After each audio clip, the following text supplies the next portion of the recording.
जुग जुग अटल लोक परलोक दे राखे धन धन साहिब श्री गुरु ग्रंथ साहिब सच्चे पातशाह जी की पावन पवित्र हजूरी च जुड़ बैठी गुरु रूप खालसा सत संगत जी। सब तो पहला फतेह प्रवान करो। वाहिगुरु जी का खालसा वाहिगुरु जी की फतेह। अज समुचा खालसा पंथ श्री ननकाना साहब की पावन पवित्र धरती के उत्ते शहीद होने वाले महान योधियां जरवाणियां नूं याद कर रहे हैं।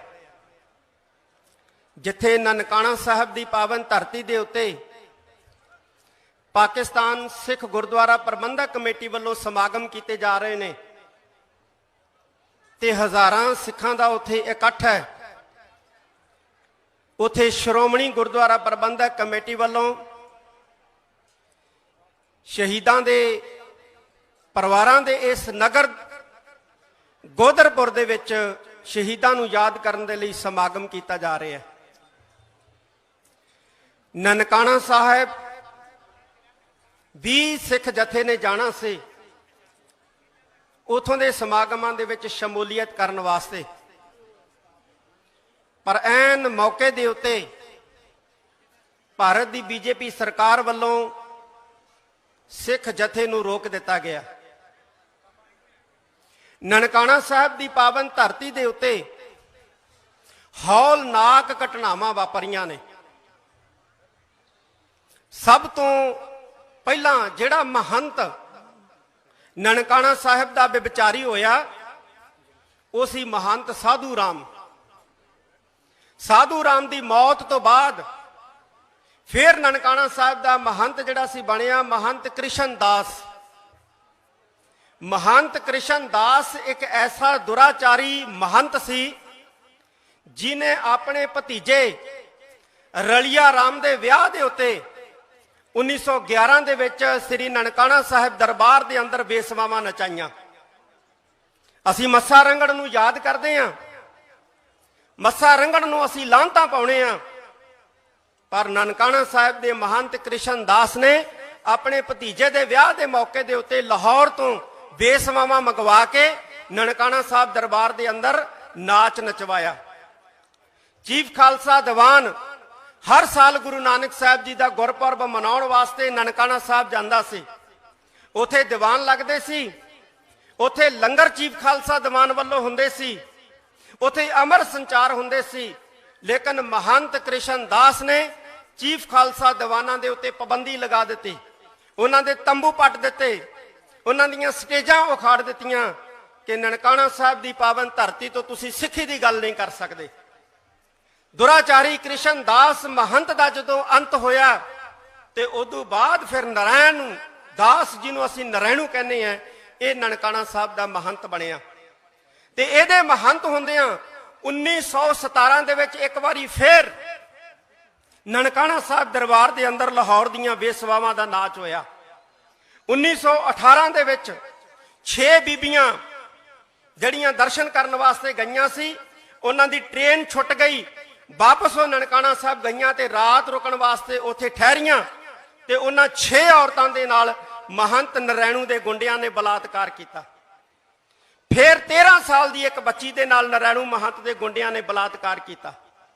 ये सारियां हौलनाक घटनावां दा जदों उस वक्त दे सिखां नूं पता लग्या ते वो सिख जिहड़े सी ननकाना साहब गुरुद्वारे नूं नारायणू महंत तो आज़ाद कराउण वास्ते तुरे ते 20 फरवरी 10 फगण 1921 नूं इन्हां निहत्थे सिंघां दे उत्ते महंत दे गुंडियां ने जोरदार हल्ला बोलिया और सैकड़े सिख जिहड़े सी वो अज दे दिन ननकाना साहब की धरती दे उत्ते शहीदियां पा गए और सिखां दे अंदर रोह जागिया।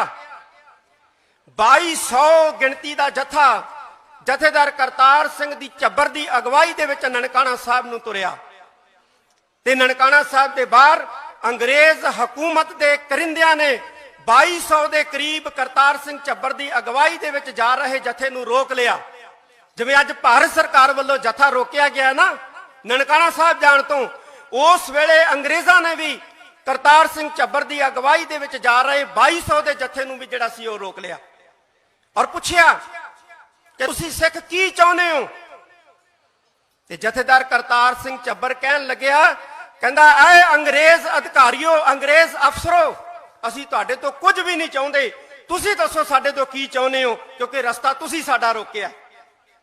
अज असीं भारत सरकार नूं पुछना चाहुंदे हां, तुसीं साडा जथा रोकिया, तुसीं की चाहुंदे हो साडे तो। ते मैनूं पता लग्या कि भारत सरकार चाहुंदी है कि किसान अंदोलन दे विचों सिख वापस अपने घरां नूं आ जाण, पर यह कदे नहीं होना। किसान अंदोलन दे विच सिख अपना योगदान पाउंदे रहे है और पाउंदे रहणगे, चाहे हर साल जथे तुसीं रोकी जाओ। गुरु अर्जन देव जी की शहादत का जथा रोक लो, तुसीं गुरु नानक साहब जी के गुरपुरब के उत्ते जाण वाला जथा रोक लो, जिन्ने मर्जी जथे रोक लो, पर असी गल जिहड़ी है तुहाडी बिल्कुल भी नहीं मननी। उस वेले अंग्रेज़ां ने जथे नूं रोकिया सी, अज भारत सरकार ने जथे नूं रोकिया। साध संगत जी, शहीदां दा लहू, शहीदां दे सिर श्रोमणी गुरुद्वारा प्रबंधक कमेटी जो बनी है, इहदियां नीहां दे विच लगे हुए ने, ये गल चेते रखियो। अज हर ऐरा गैरा श्रोमणी गुरुद्वारा प्रबंधक कमेटी उपर उंगलां चुकदा है, श्रोमणी गुरुद्वारा प्रबंधक कमेटी नूं खत्म करन दीयां जिहड़ियां ओह गल्लां करदा है, ये खत्म नहीं होनी, क्योंकि इहदियां नीहां दे विच ननकाणा साहिब दे शहीदां दे सिर लगे हुए है। ते जिहड़ी जथेबंदी दीयां नीहां दे विच ननकाणा साहिब दे शहीदां दे सिर लगे होण, ओह जथेबंदी कदे खत्म नहीं हो सकदी।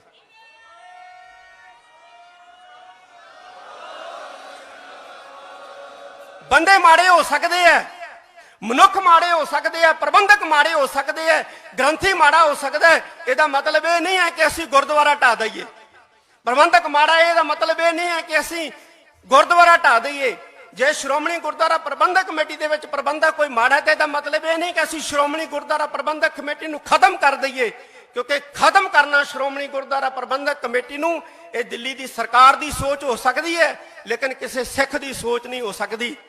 ये गल हमेशा चेते रखियो। ननकाणा साहब के शहीद साडे सरमाया ने, मैं जूम ऐप राही पाकिस्तान की संगत नूं भी संबोधन किया, जिहड़ी अज दे दिन उत्थे बड़ी गिनती दे विच ननकाणा साहब की धरती दे उत्ते सजी हुई है। अज की हो रहा है? अज साध संगत जी, असी आपस दे विच लड़ रहे हैं, असी आपस दे विच एक दूसरे नूं गालां कढ रहे हैं। वह टकसाली है, वह मशीनरी है, वह ढंडरियां वाले दा चेला है, वह फलाने का चेला है, वह फलाने का चेला है। एक गल याद रखियो, जे असी इसे तरह लड़ते रहे तो वह दिन दूर नहीं जो साडी होंद नूं खतरा पैदा हो जाएगा। अज साडी होंद नूं खतरा पैदा हो गया, अज साडी होंद नूं खतरा पैदा हो गया। अज की कर रही है देश की वड्डी पार्टी, जिहड़ी सरकार बना के राज कर रही है, वो पोलराइजेशन की राजनीति खेड रही है।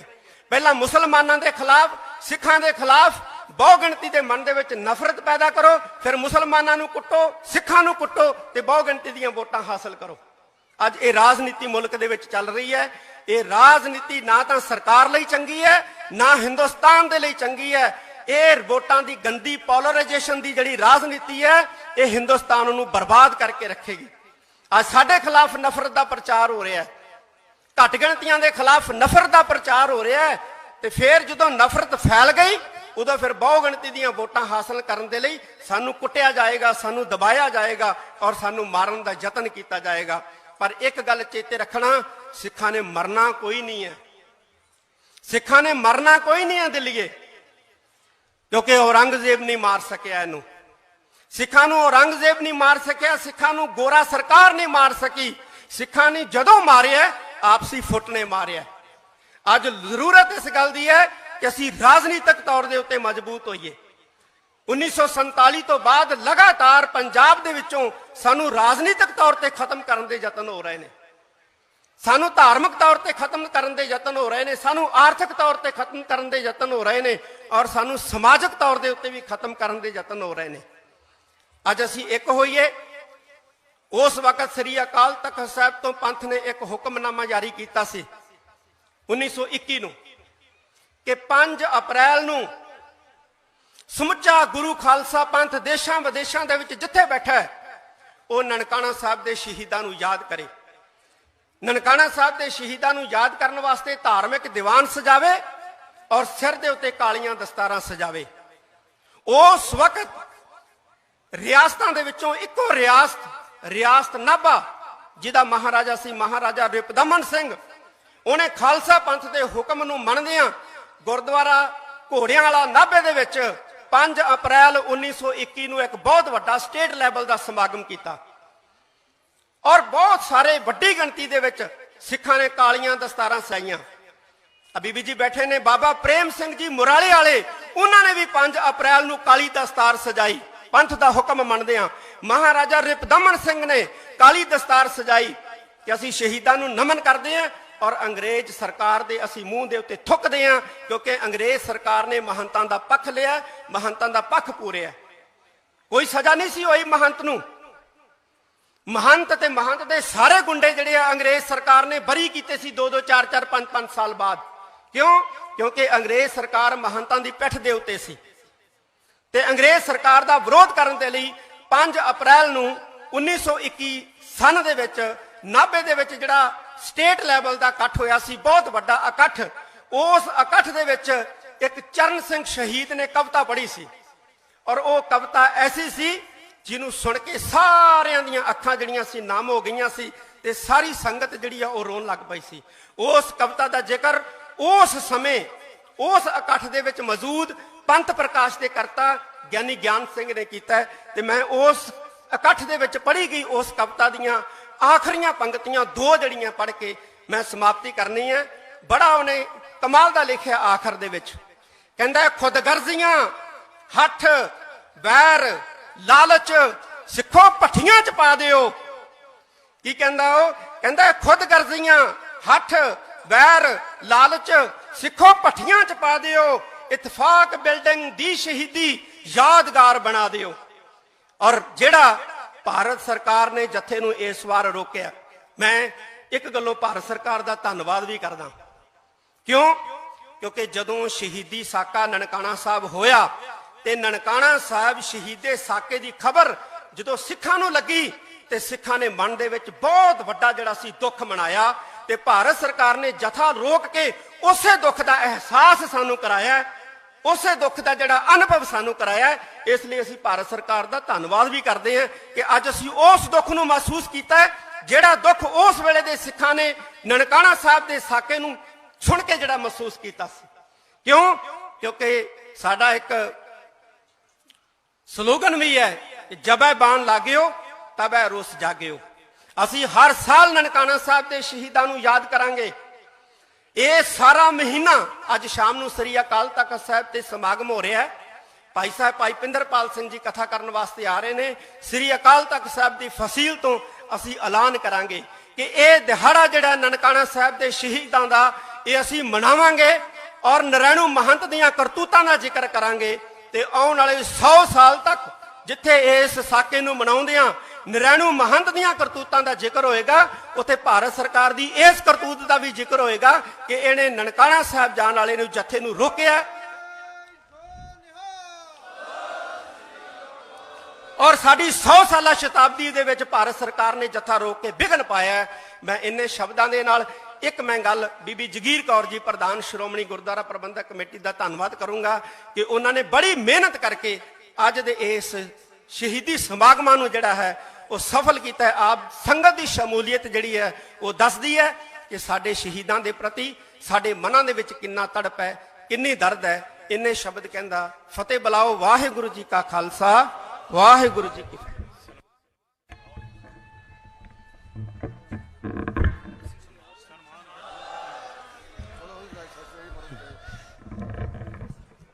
हुण जयदार श्री अकाल तख्त साहब जी का सन्मान श्रोमणी गुरुद्वारा प्रबंधक कमेटी के प्रधान बीबी जगीर कौर जी ते उन्हां दे नाल सर सरजीत सिंह जी पिट्टेवड, हरजिंदर सिंह जी धामी ते होर शख्सियतां सन्मान कर रही ने। आओ जकारा छड्डिए जी, बोले सो निहाल, सत श्री अकाल।